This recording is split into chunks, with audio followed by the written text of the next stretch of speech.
ये गांधी सागर,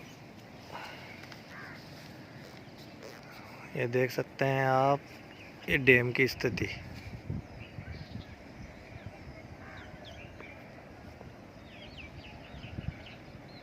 काफ़ी भयंकर दिख रही है।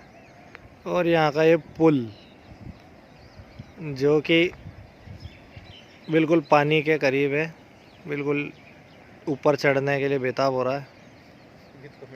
हाँ ताकि बाद में एक एक चीज बतानी नहीं पड़े। ये है हमारा गांधी सागर साहब।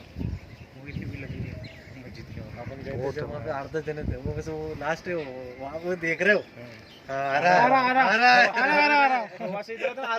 बढ़िया बढ़िया बढ़िया, फिर आवाज उधर चल जाएगा यार। नहीं नहीं, आधा फिर बड़ा, आधा ना, लोग